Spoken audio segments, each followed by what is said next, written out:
Welcome to the Design Build Institute of America's Design Build Delivers podcast. I'm Kim Wright at DBIA's national headquarters. If you're like so many organizations nationwide, it's been a challenge defining this new COVID work environment. In the office, working remotely, or combining the two has required rethinking everything about the work environment, especially how we use our offices. For design build teams designing and building those spaces, it's essential to help clients and owners reimagine how they'll be used. Do you need more space, less space, plus a myriad of other issues?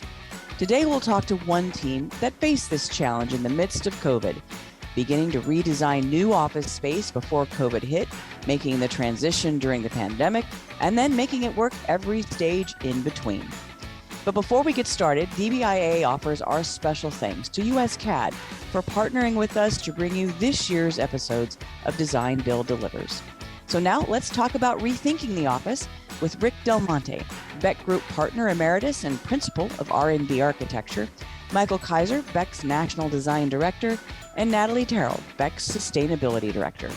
Rick Del Monte gets us started.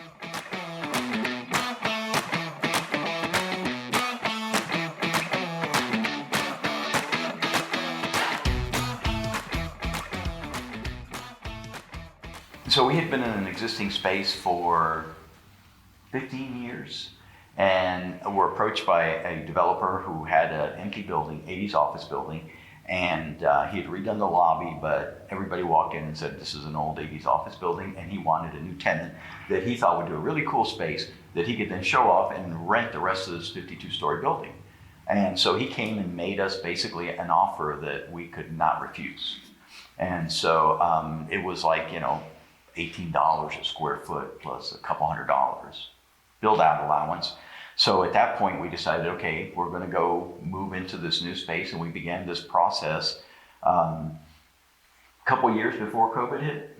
Yeah, 2017, into 2017 to 2018 is when we started. And then just as we finished the space, and we're going to have spectacular parties, and it's going to be celebrate our victory. Yeah. COVID hits, and that's when we had to pivot. And I think that a lot of the things that we decided, I think Natalie had a lot to do with it, because a lot of the wellness and sustainability decisions ended up being very positive once COVID hit.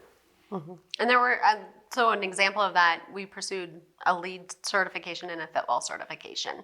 And then we put a lot of the well building standards into it. And a big part of that really worked in our favor was the big monumental stair that connects the 3 floors, right? So then we're not relying on crowding people in an elevator. So that's one example of how it worked. I think our interiors team also did an amazing job, because we used the AIA assessment tool to look at spacing for the 6 feet apart. And Michael, you want to talk about that exercise and determining what had to leave? Yeah, I think we got lucky in some ways, right? Because better be lucky than good. Is that yes, well, or both sometimes, right? It helps. But no, we were able to, because we had it spaced out at 6 foot apart. When we did start to come back, we were able to determine that we could get the population that needed to come back in the right spots. We also did some other things just to, I guess, make people feel comfortable with it. We went ahead and double spaced everybody out, right? And then what we did is we basically had half of our teams work from home for a week and then come back for a week. So that's kind of how we started back. And so both those measures, I think, just made people feel a lot safer about where they were. There were other things too, like we had stand desks. We just told everybody, sit, right? Because we had partitions in between, right? That really, again, just helped people feel like they were in their own environment. Yeah. The funny thing is we had certain things that happened that I wasn't happy with. We wanted the partitions as low as possible. Sure. Make this as open. Open, and we had like a couple of our construction guys were like, no, it makes me anxious to see other people. And so we put this piece of frosted glass and raised it up, and it put smaller partitions between the people. Because I need this privacy, whatever. So we accommodated this, and when COVID came, it's like, that was perfect. Because now the partition's about the top of your head. It's still not very high, but again, that blocked a lot of that, and the side partition helped. So some of these things that we made to resolve people's anxieties and people feeling uncomfortable in too open a space, at the end of the day really saved us, because I think if we'd been lower, we would be coming back and having to put these things to raise the partitions to where there was some level of safety. Yep. You think about all these places that have added plexiglass everywhere, right? Right. And that would have been our office. And I think it would have been very The successful. plexiglass office, which I know does not make the designers happy. Yeah. The other thing too is we had at our old office we had more large meeting rooms, and what would happen is people would have a 2 or 3 person meeting in that large meeting room and take it up. So we never had meeting rooms open, right? So that was the big ask when we moved to the new space. We want lots of small meeting rooms. Well, the great thing about a small meeting room is one person can go in there and do a Zoom call. And so that's kind of what's happened as well, right? People would use those rooms now. We had thought they might be a 6 person room or an 8 person room. Now they're a 2 or 3 person room. But we have enough of them that, again, it could accommodate people up at the office. I think we also just had a really good grasp on other aspects. Like, we did a lot with our mechanical systems during the design for healthy indoor air quality, and that really paid off. And we also already knew what the building's cleaning protocols were. So as we were navigating this and bringing people back and understanding these aspects, we already really knew what was going on with the building and what was going on with janitorial service and what was going on with our air quality. And I think that helped too, because we could publish statements and make that a lot more transparent. So we do have an entire intranet site about COVID and COVID response. And I know that has been a pretty good resource for people who were uncomfortable. I know I have looked at it a few times. Well, because how many people actually really think about what the air situation, they don't really know what's behind the walls, right? Well, they didn't think until about you it. care, right? They didn't you don't think care about until it. You care. Yeah, exactly. They didn't think about it until COVID. And then, being in sustainability, the director of sustainability, and knowing all the things about the air quality, I had a lot of questions. I was surprised at how many people were reaching out, asking about certain aspects of our office. Yeah, there was that early diagram that came out. I think it was a Korean restaurant, and they showed who contracted COVID in that restaurant, and then they showed the airflow. And I think when people saw that diagram, they were like, "Oh, airflow." And then you start looking around, in your office space. You're like, "Wait, where's the return air? Where's the supply air?" What are we doing to keep our air clean? How is the building dealing with this? Yeah. So we got a lot of questions about, are you guys scrubbing it, right? What are you guys doing to clean the air? Yeah, it was, and so this process, of course, we're an integrated firm, so we're building it, we're designing it, and we brought in all the MEP folks were qualifications-based design build teams. So they all came on, they were the best firms we worked with, right? Our partners, they came in to be part of this team, and it was interesting because as we look at it, my I wouldn't say frustration, but the thing that I think I missed was we went to them and said, you know what, you got this client, we're willing to do anything, right? Innovate. Is there something that we haven't thought about? Something cool you wanted to do, but your client was too conservative, whatever. And they just shook their heads and they basically gave us a conventional system. Right. We thought, wow, what about this? No, that's more money. That's not going to work and whatever. So that was the one kind of negative side of it. But I will say the positive side of it is they were very good. We always had costs. They accomplished exactly what we wanted in a more conventional way. And I think, Natalie worked very closely with them. So from the beginning, we knew what all the and how much makeup air, and had got into a lot of detail very early with them. So, and then at the end, it's great because if there was anything wrong, they would fix it. There was no, well, that was a design issue or that was, they took ownership of it, finished it out, made sure everything worked. And so it was really a good relationship among all of those. I would say too, just the decision to shell out half of the 30th floor actually ended up being very beneficial because as we de-densified the office and the meeting rooms, we had ample place to store chairs. And then I'll let these guys talk about it, but one of the cool things we ended up doing during COVID for interviews was totally convert that space. Yeah. So we had a green room. I think you I've actually seen that room. You've actually I seen have that talked room? to your people about that room.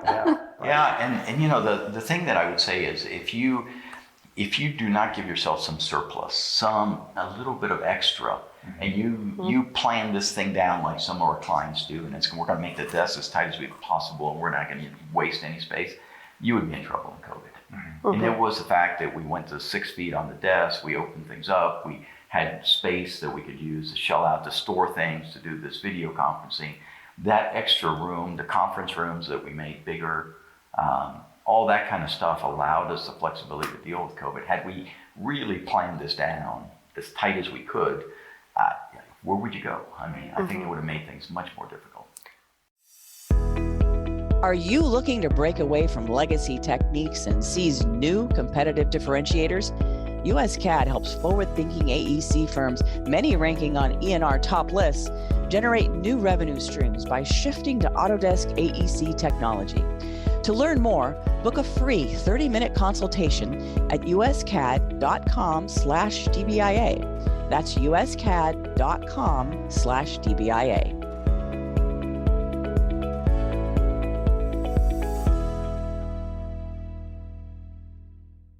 We've already seen how these choices you made benefited, or maybe they didn't benefit. And so if you were doing this going forward, you kind of already got a head start on what it is that maybe you need to do to be prepared. Since we still don't really know what the next 2 years holds. Well, yeah, and I think that's one of the things we've been walking clients through now and showing them things. One of the things that every client asks about now is zero touch, everything, right? So do you have kick plates on the doors, right? Or do you have these new antimicrobial, they're ugly, but put them on all the door pulls, right? Direct dispatch elevators, right? So you don't have to touch anything. So all that stuff, and all obviously in the restrooms, right? Those are all zero touch as well. So having that stuff too is great to be able to show off and talk about the benefits of putting that into an office space. Well, and I thought it was interesting too, the comment about having that excess space, because DBIA has built a new space and we haven't been in it yet, and it was being built during COVID. Do you build for your full-size staff expecting we're all going to be here all the time, which hasn't happened in 2 years? Are we going to always be half-time? I mean, it was difficult, and you don't want to be paying for square footage you're not using, but on the other hand, you want to be ready if you need it. Yes. Sure. And that extra space, like I said, it can be used in a lot of different ways. And we did things that seemed like luxury, like we have what we call our Imaginarium, which is a meeting room for, what is it, total over 100, right? Over 100 people. For over 100 people. Partitions down to 3 smaller spaces, right, if you want to. But so when we have like a meeting with 20 or 30 people, this is perfect, right? Because we can spread everybody out. People feel comfortable within that space. And having those large conference rooms where people can really spread out, you can have 10 or 12 people comfortably. Right. Sitting in there has really been, like I said, has really been good. The excess stuff that we programmed has really helped. The dining area is a big dining area, right? So we could really spread the tables out. People could still dine there comfortably. Yeah. I think the other thing too, I think about, we had started using Zoom ahead of really the move. And it was really good for us because it has markup tools, so we love to draw as we're talking. So that was really good to have that. So we would just have it in a meeting, we're all together and still be using it as a markup tool. Then when we all went home, we were all comfortable with Zoom, right? And so that was really great to be able to still use the same tool. But in our office, we also outfitted almost every conference room and every small meeting room with Zoom. And so again, I think having that there in the room has allowed us, even as we've returned, we'll still have maybe a couple of people that are off-site or wherever joining the meeting. And it still feels like we're all together, even though some people will be in the office, some people won't be. And it's been really beneficial, I think. So for some people, like Michael has a 1 hour commute right to the office. Right. So we don't see Michael as much. Appealing in that situation, Right. You'll see me virtually, but yeah. Right. Well, and how you would outfit a room with your tech is going to be completely different now. I mean, what you just described, rooms that are fully interactive because you know that you're going to have participants who aren't physically there. Yeah, I think the other thing is really, I've been really happy with the microphones that we have, the speakers in our conference rooms. A really big conference room, you can still hear everybody perfectly. Yeah. Right. So no matter where they're sitting in that room, it just feels like, again, you're right next to each other. And so spending the money on those, I think, was really worth it. Yeah. It is interesting though, when you do an office, if I look at overall, the finishes, the mechanical systems, most of the electrical systems, I mean, all the issues were ironed out, the thing worked. But multimedia, oh my gosh. Can you ever get that right?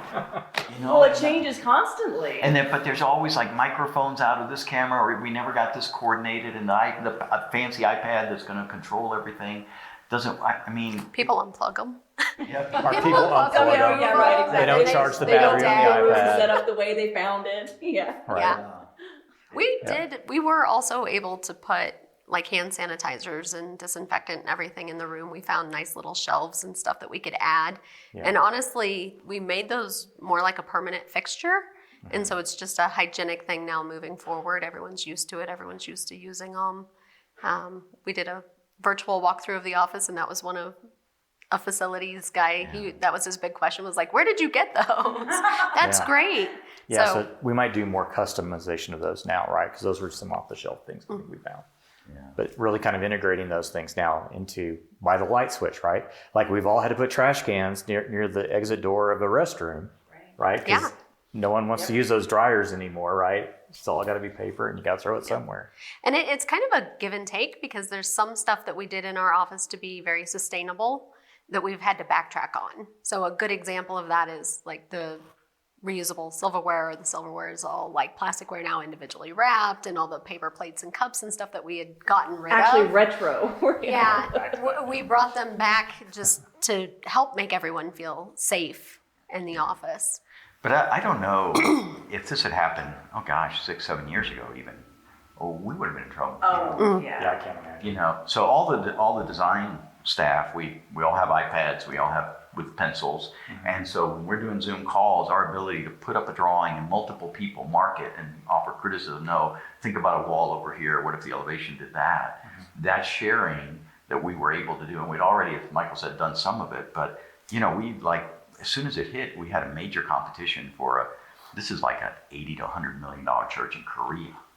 And the team working remotely, we won this competition, completely doing it with the team remotely. Now, we knew each other very well and been working together, but it was amazingly efficient. So we would come in every morning, half-hour meeting, design review, I would be on it, we'd resolve any design issues, and then the team would just put their heads down and crank. Nobody bothering them, and then the next morning we'd see the progress, we'd make whatever thing, and then they just put their head down with no one bothering them and go. Right. One of the interesting things is we have what we call a design collaboration lab, and it's intended mostly for design teams, and so you have 2 huge screens on the side, a projector in the middle, pin-up space on the side, U-shaped tables that you can rearrange, seating around the perimeter, and we do design presentations, design crits. It's an informal looking room. We hid it because we didn't want people using it. Right? It's a working room. Yeah, you have to go through like a print room to get to our thing. Well, people love this space. Yep. And so even the construction guys, everybody wants to use this space for all their meetings because it's less formal, it's more comfortable, you have room to work, there's markup space, and it's just been interesting because we have beautiful conference rooms, standard, and have markup boards and but people want to be in this more creative, more collaborative sort of environment. Interesting. Yeah, we didn't hide it well enough. No, we didn't. We also tried to make it where we did this in the last office too. We had a similar room. We tried to make it where people couldn't check it out because that was the thing. You can't, like most people, like on our construction site, if they can't check it out, they won't go there because they have to make sure it's reserved. So either Michael or I have to approve. You're asking for this thing, and I'm like, no. Yeah, we don't. No. Why do you need this? No, you don't need this room. Go over to the other rooms. Yeah. We want to do a pool planning session. No. It still needed to be behind the secret bookshelf. Yeah. We needed the secret. button. Yeah, we should. There you go. This is a get smart. I'm probably showing my age, but yeah. Well, the thing is, though, too, we still bring our clients in those rooms and do the presentations there. So. Yeah, and the clients love it because they feel like they're like behind the curtain. They're really seeing what you guys are doing. They're really seeing, okay, I'm part of this thing, and they, we got this because we had certain clients that we take them to the formal room, and they go, can we go in the back and see what's actually happening? Yeah. And they wanted to see where the creation. So now they can come in this room, and people model and do things in front of them, and it's been a great room. Mm-hmm.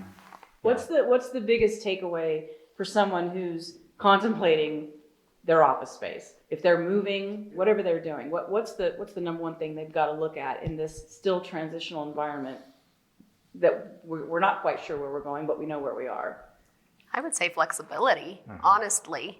Nobody really knows how to navigate this. There's a lot of really great resources out there for best practices, but even us, we've pivoted and adjusted our strategy as information has become available. So I would say just flexibility. Yeah, and we went through a period, right, where we came back in, we were wearing the masks, being really safe, and then as vaccinations kind of ramped up, it started to feel safer and safer. We started to get relaxed. And then summer hit and we were back, right? And so it was kind of like, back to that old protocols that we did. right? So kind of understanding that this might be in waves, right? And we might have to deal with this for a while. Yeah. I guess what I would suggest is, so there's been this debate about, office space is going to get tiny because people are working from home, or no, it's going to get bigger because you're going to want more space. My suggestion is somewhere in the middle, right? Maybe you don't plan for as many desks, but the desks you do plan are more generous in scale. The conference rooms, again, more generous in scale in case you have to do different things. And then you're going to have to put more money in the mechanical system. You know, that bottom dollar mechanical system is not going to work in these new spaces. And I think one of the things we ran into, for example, is you're going to have to look at what building you're moving into. How much makeup air are you getting in the building, right? Because that becomes important. Old buildings, you can't get a lot of makeup air. So I think you're going to have to pay attention to more things. But just like I said, just reduce the number of desks, but being more generous is what you're putting into that space. Yeah.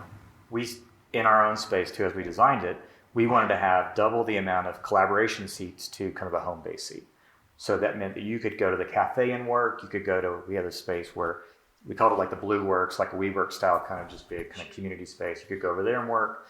So, and then we have a bunch of little Zoom rooms. And so we counted those as additional seats for employees. So we were like, 2.5? I can't remember what the total ratio is.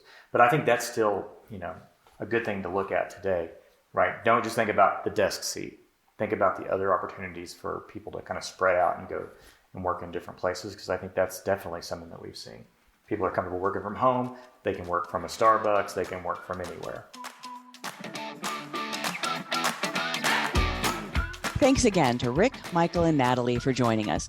No doubt about it, it's been a challenging stretch for design build teams, yet the opportunities continue to grow as an expanding number of clients and owners look to design build to deliver innovative projects to fit their changing needs. DBIA is committed to helping teams prepare for exciting times ahead. In fact, a record number of attendees joined us at our spring infrastructure conferences this month, and we're expecting an impressive turnout at July's Federal Symposium and November's Design Build Conference and Expo. Please plan to join DBIA and network with design build leaders and teams as we prepare for exciting times ahead. Go to dbia.org/conferences for details. And again, thank you to USCAD for their support of Design Build Delivers. Find out more at uscad.com/DBIA.